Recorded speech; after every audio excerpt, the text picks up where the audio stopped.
Generally, when games or movies come out with words intentionally misspelled in the title, it bothers me, like Dead or Alive Extreme 2, where they had to spell the extreme, eliminating the E and just going with X-treme.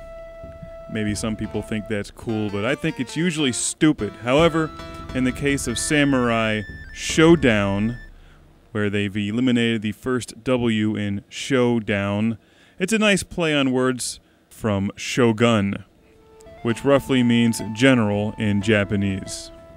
And there's many great movies out there, like Shogun Assassin, part of the Lone Wolf and Cub series, which is one of the greatest movie series ever made. And since it's out on DVD now, you owe it to yourself to go and rent or buy all of the Lone Wolf and Cub movies. In fact, that's one thing this game is missing, is a baby carriage with a machine gun in it. If you see that movie, you'll know what I'm talking about. This is a pretty fun game, and I was looking to review some more obscure Genesis titles and pick this one up for a few bucks online. At first glance, it looks a lot like Street Fighter II, and in many ways it's similar. It's sort of a cross between Street Fighter II and Bushido Blade. If anyone's played Bushido Blade, that was a fun sword fighting game that used more strategy and swordplay rather than just button mashing and jumping around the screen.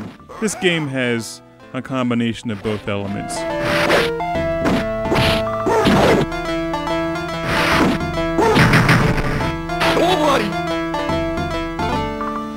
I found myself using defensive blocking a lot more in this game than just constantly jumping and kicking and slashing and punching. You have a fun variety of characters to choose from, all of whom have the usual complement of different moves and a few special moves. I don't have the instructions for this game, so I sort of just picked it up and tried to figure it out. I showed the button configuration at the beginning of the game, but you have 3 variations of kicks and also 3 variations of slashing.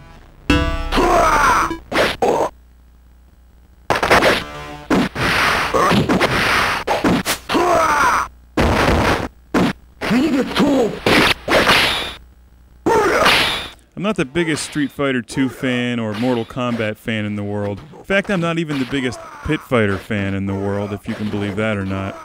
But this game definitely is a lot of fun, especially if you enjoy this two-dimensional fighting genre.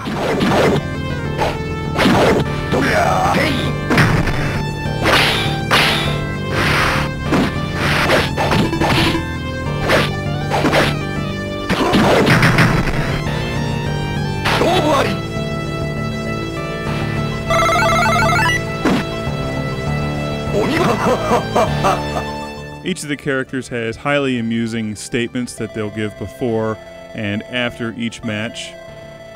Jubei, not related to the guy from Ninja Scroll, unfortunately, says, "I'm too fast, right? No? Then why's your leg on the ground?" The sad part of that is that there is no leg on the ground. I guess they couldn't put that in. The game isn't terribly violent or gory. You can't slash anyone's head off and take their powers and memories like Highlander. You can't cut anyone's arm off, like in Star Wars. And you can't completely disembowel people and have their blood spray all over the screen, like in Lone Wolf and Cub. The backgrounds are about what you'd expect for a game like this.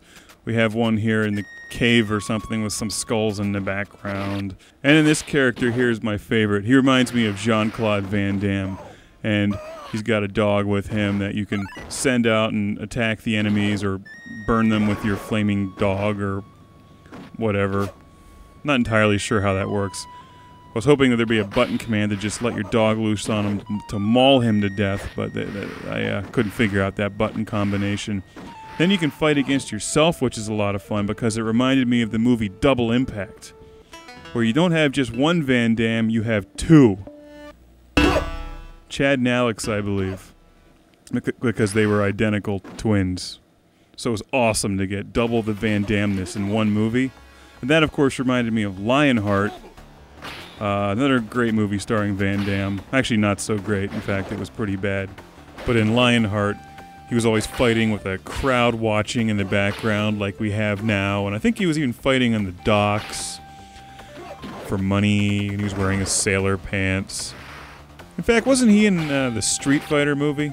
The early 90s martial arts movies were so rad. Each character, like you'd expect, has different specialties. Some are faster than others, some are more powerful.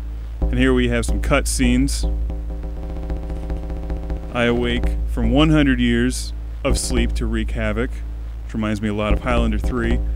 Can't say I figured out all the button commands in the game, but each character seems to have something where they can shoot out a tornado or unleash a flaming dog or an angry bird.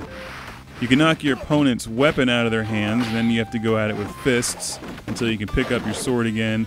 Somehow you end up hitting your opponent, and money or some sort of specialty items go flying out of them, and then you can collect those for points.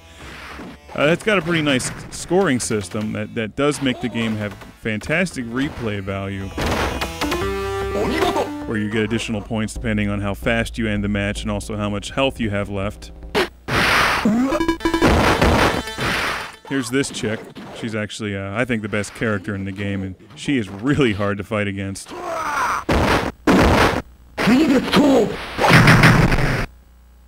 fact, she says, "Against my hurricane, you didn't have a chance." Which brings up the question, does she also make a nice mudslide? I'm not really sure what's up with her, actually. She's like a combination of a Japanese samurai and American Indian. We have bears and wolves and horses in the background. The game suffers from some slowdown from the very complicated background scenes at times. The computer opponents are challenging, and you can set the difficulty from 1 to 8. You can also play the game against a friend. I was just playing the computer at a fairly easy level since I was just getting into the game and trying to figure out how to play it. And when I'm fighting myself here at the end, we have some, girl samurai action here. The two hawks in the air. I thought it would be great if you could somehow have them attack each other, and it would turn into that battle of the cassette tapes in Transformers the movie. You know, because Soundwave had those had the cassettes that would turn into, like, what was the guy's name, Rumble and Laserbeak, and they would fight off against what's the Autobot's name? Was that Blaster? They cut all those guys out of the new Transformers movie, and I was so mad about that. Not that anybody has a clue what the hell a cassette tape is anymore, but they were pretty neat when they transformed and turned into guys like Rumble, who could make earthquakes with his little arm pile driver things. Not that that has anything to do with Samurai Showdown, except to stress the point that armed conflict and violence is always fun in video games, especially when you involve swords and samurais and various animals. Samurai Showdown is an entertaining game, not the greatest fighting game I've ever played, but far from the worst. This gives me a great idea for another video game similar to Revenge of Shinobi teaming up with Godzilla. My next game idea, my next proposal, I should say, for Sega is to get the licensing for Storm Shadow vs. Snake Eyes. And you can bring the backstory from the early 1980s comic books into that fighting game, because I can't think of any 80s cartoon characters, not even the Transformers, not even Voltron. Nobody was as cool as Storm Shadow and Snake Eyes. Not even My Little Pony. Storm Shadow would just kick the shit out of My Little Pony. Could you imagine that? He could call, like, his tanks in for backup and shell them from a distance, and then slash their heads off. And then Snake Eyes could come to the rescue of the My Little Pony village and open fire with an Uzi and break out a samurai sword. And then, of course, there would be, like, a message at the end of the game. Like the G.I. Joe public service announcements they always had. Now, Snake Eyes didn't talk, but maybe he could, hold up cards or something like, "Hey kids, don't fight with knives and stab ponies."